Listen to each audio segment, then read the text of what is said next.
Good morning everyone. Welcome to Believe in Ayurveda. Today we discuss about दंत शरीर तिथ दंत का परिचय इंट्रोडक्शन ऑफ तिथ क्या है। दशनास्तु रुचकानी यानी कि अस्थियों के 5 प्रकार होते हैं। ठीक है, रुचक अस्थियों के 5 प्रकारों में से एक प्रकार क्या है? दंत। जो रुचक अस्थि था, ठीक है, उसी में दंत आता है। रुचक अस्थि में ही दंत की गणना की गई है। दंत चवर्ण क्रिया करके अन्न को रुचि प्रदान करते हैं। ये सब तो पता है, दांत का काम क्या है? चबाना। ठीक है, और ये कौन से अस्थि में आता है? रुचक अस्थि में। ठीक है, दंत कैल्सिफाइड रचना है, ये सब तो नॉर्मल बात है। जो दंत मांस के सहारे स्थिर है।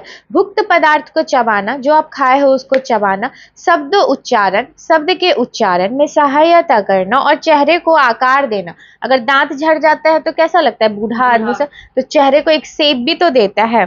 दांतों के उगने और गिरने का कारण क्या है? गर्भस्थ भ्रूण के बाहर और अंदर की रचना, दांतों का उगना और गिरना, हस्ततल और पाद तल पर केस ना आना, यह प्रकृति का स्वभाव है।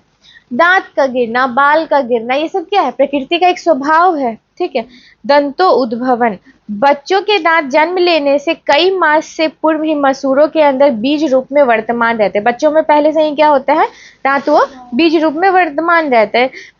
धीरे धीरे इनमें अस्थि भवन की प्रक्रिया प्रारंभ होती है। एक निश्चित समय तक विकसित होने के बाद वे मसूड़े को चीर कर बाहर निकल जाते हैं। सब ऐसे ही कुछ भी है, पर उतना इम्पोर्टेंट नहीं है। उसके बाद दंतो उद्भवन में व्यक्तिगत भिन्नताएं पाई जाती हैं, क्योंकि लोगों के दांत रंग, रूप, आकार प्राय एक दूसरे से भिन्न होते हैं। कुछ में दांत जल्दी, कुछ में देर से, कुछ में जन्म काल से ही दांत मौजूद होते हैं। किसी किसी में 32 से कम या अधिक भी होते हैं। कुछ के दांत सम रूप में और कुछ के विषम या बाहर को निकले हुए भी होते हैं। ठीक है, लड़कियों के दांत लड़कों की अपेक्षा न केवल जल्दी निकलते हैं, बल्कि उनके दंतो उद्भिद काल में कष्ट भी कम होता है। इसका कारण कश्यप ने उनके दांतों का सुशील और मृदु होना बताया है। मतलब कह रहा है ना कि जो बच्चियां होती है ना, उनका जब दांत निकलता है तो जो पेन होता है, सब बच्चों को पेन होता है उस टाइम। ठीक है, तो वो जो पेन होता है वो कम होता है कंपैरिजन टू मेल। क्यों? क्योंकि उनका थोड़ा कोमल होता है, नहीं कोमल, बॉयज का हार्ड होता है। हाँ, ये किसका कहना है? काश्यप का। ठीक है, उसके बाद वही सब लिखा है, लड़कों के दांत लड़कियों की अपेक्षा ना केवल देर से निकलती है, बल्कि उन्हें कष्ट भी अधिक होता है। हाँ, दंतों में व्यक्तिगत भिन्नताओं का मूर्तिमान होना, प्रकट होना, वृद्धि होना, पतन होना, गिरकर पुनः ना निकलना, स्थिर रहना, छिन्न रहना, हिलाना, गिराना, मजबूत होना, कमजोर होना, उनकी जाति की विशेषता, स्वभाव, माता पिता के अनुकरण, वंशानुक्रम तथा पूर्व जन्म के कर्मों पर निर्भर करता है। दांतों के सहित जन्म, पहले ऊपर के दांत का निकलना, दांतों का विरल होना, 32 से कम या अधिक होना, कराल अर्थात भयंकर या लंबे होना, मैले होना, स्फुटित होना, दांतों के अशुभ लक्षण माने गए हैं। मतलब अगर आपका दांत ऐसा ऐसा ऐसा है तो आपका दांत क्या है? अशुभ है, यानी गंदा है, मैला है, बहुत लंबा हो गया, 32 से कम है ना, ये सब क्या है? अशुभ लक्षण है। ठीक है, दंतो उद्भवन नहीं होता किसी का ये वाला दांत बहुत, एक तो छोटा रहता है तो बहुत सुंदर लगता है, ब्यूटिफिकेशन का एक सिग्नल भी, जैसे कि इसका है। ठीक है, लेकिन किसी किसी का ये बहुत लंबा हो जाता है तो बोलते हैं हाँ चुड़ैल जैसा दांत लग रहा है, ये वो, उसी के लिए ना बोलते हैं। दांत थोड़ा सा बड़ा हो जाता है तो चुड़ैल जैसा हो गया, वो तो प्रॉब्लम भी हो सकता है ना। दंतो उद्भवन की अवस्थाएं क्या है? एक सतत किंतु अत्यंत मंद प्रक्रिया है। गर्भाव, अब देखो ये पॉइंट करने वाला टॉपिक, अभी तक में कुछ ऐसा नहीं था जिसको तुमको शॉर्ट नोट्स में लिखना था, बस एक रुचक अस्थि छोड़ के, पर इसको तुमको मेंशन करना है कि गर्भावस्था के चौथे महीने में होता है। कौन सा महीना? चौथा। केस कौन सा महीने में होता है? Very good, fifth, very good. ठीक है, जब भ्रूण की मसूड़ों में उसके दांत दंत अंकुरों के रूप में अंकुरित होने लगते हैं और इनका अंत 17 से 21 साल की अवस्था के बीच तीसरे चवर्णक या ज्ञान दंत के निकलने के साथ होता है। ठीक है, आपको बस याद रखना है कि कितने मंथ में होता है, ये आपके शॉर्ट नोट्स में जाएगा, अभी ये कर लो, घेर लो। काश्यप ने दंतो उद्भवन की 3 अवस्थाएं बताई, ये भी आपको याद होना चाहिए।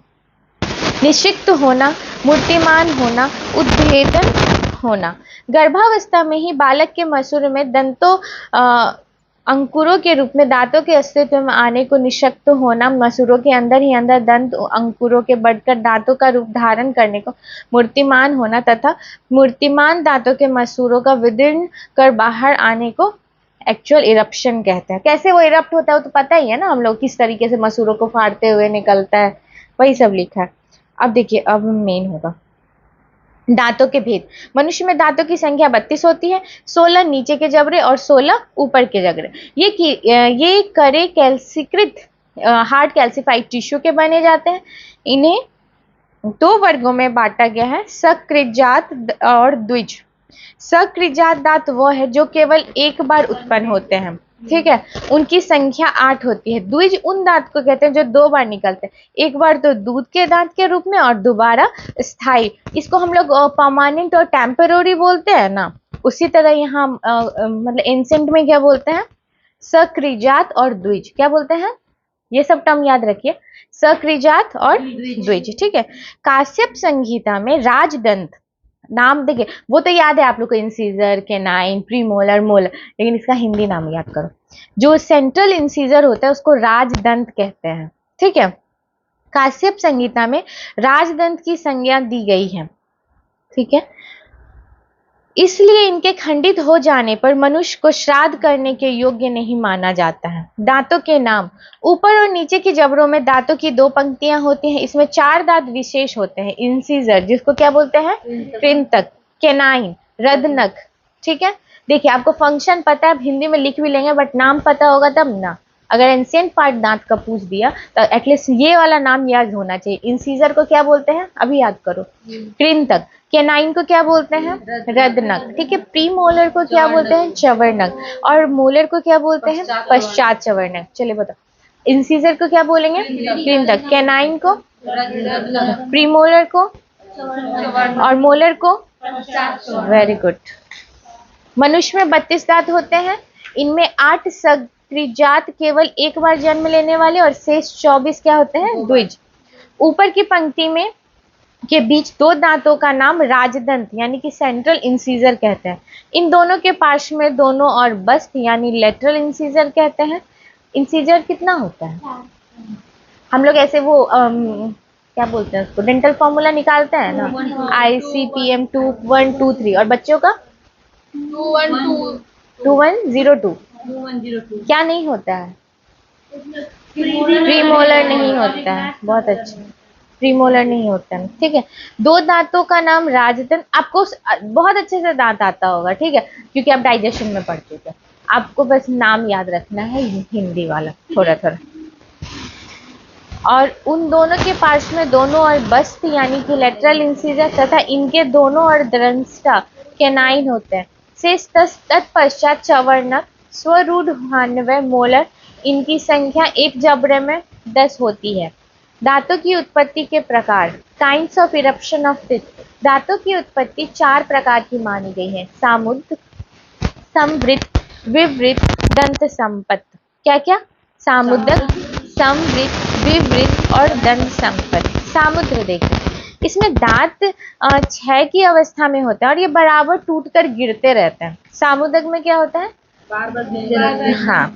समवृत्त में क्या होता है, दांत मैला हो जाता है। ये तुम्हारा वो भी हो गया, थोड़ा क्लिनिकल वाला पार्ट भी हो गया। विवृत्त में क्या होता है, इसमें दांत ओठों से पूर्णतः नहीं होता, किसी किसी का मुंह खुला ही रहता है, दांत दिखते ही रहता है, ठीक है, ढके नहीं होते। इसी कारण मेले और रोगग्रस्त, क्योंकि आपका मुंह दांत के कारण खुला हुआ है तो आपको ज्यादा रोग होने की चांसेस है। बच्चों के मुंह से बराबर लार बहती रहती है ऐसे केस में। दंत संपत्त। काश्यप ने 4थे से 7वें महीने के बीच निकलने वाले प्रथम 2 दांतों को दोषपूर्ण माना है, ठीक है। 8वें महीने में निकलने वाले दांतों को श्रेष्ठ कहा गया है। उसके अनुसार 4थे मास में निष्कित हुए दांत दुर्बल, शीघ्र गिरने वाले तथा अनेक रोग से ग्रस्त होते हैं। 5वें महीने में निषिक्त हुए दांत हिलने वाले, शीत, उष्ण, वात, अम्ल आदि के स्पर्श के प्रकार के रोग से ग्रस्त होते हैं। 6ठे महीने में निषिक्त हुए दांत टेढ़े, मेले, विवर्ण और कीड़ों के खाए हुए होते हैं। 7वें महीने में निकलने वाले दांत 2 फुट जड़ वाले, चटकने वाले, रेखायुक्त, टूटे हुए, रुक्ष, विषम और आगे के उभरे होते हैं। 8वें महीने में हुए दांत सर्व, मतलब मोरल ऑफ द स्टोरी ये है, इतना नहीं याद रखना है, 8वां महीना का जो दांत होता है वो सर्वगुण संपन्न होता है, इतना नहीं याद रखना। बस याद क्या रखना है तुमको, अभी तक में याद क्या रखना है, एक तो वो, हाँ वेरी गुड, कृंतक वाला नाम, अभी दूसरा उत्पत्ति के प्रकार, सामुदक, समृद्ध, विवृत और दंत संपत, ठीक है। और 8वां महीना का दांत इज गुड। हाँ, अब ना ये पूछता है कभी कभी, अच्छा दांत क्या होता है, बुरा दांत क्या होता है, कभी कभी पूछ देता है, कभी ये भी पूछ देता है अच्छा केस क्या होता है, बुरा केस क्या होता है, ठीक है। तो दांतों की पूर्णता, समानता या समरूपता, सघनता, उज्ज्वलता, स्निग्धता, चिकनापन, निर्मलता, आरोग्यता, दांतों का कुछ ऊपर की ओर उठा होना प्रशस्त माना गया है। अच्छा अच्छा लिख देना, दांत का साफ होना, थोड़ा अच्छे वर्ड में, सॉफ्ट होना। कैसा दांत अच्छा हो, तुम्हें बताओ कैसा दांत अच्छा। ब्लड ना है, हाँ, अब तुमको साफ लिखना है, तुम यहाँ पे थोड़ा अच्छे तुम्हारे वर्ड्स पे ग्रास्पिंग हो जाएगा, तुम उज्ज्वलता लिखोगी, ठीक है। और क्या, स्निग्धता लिखोगी, समा, अब बराबर, दांत क्या बोलते हैं ना, देखो ना इसका दांत एकदम बराबर है, आगे पीछे नहीं है, तो ठीक है, तो बराबर है, तो वहां क्या लिखोगी, समानता लिखोगी, अच्छे अच्छे टर्म्स याद होने चाहिए। हाँ, उसके बाद व्याधियां देखो, हाँ हाँ क्यों नहीं। वाग्भट ने इस अवधि को सभी रोगों का आयतन कहा है, जैसे ज्वर, प्यास, चक्कर, कुकुनक, पोत की, वमन, काश, श्वास, अतिसार, विसर्प आदि से पीड़ित होना।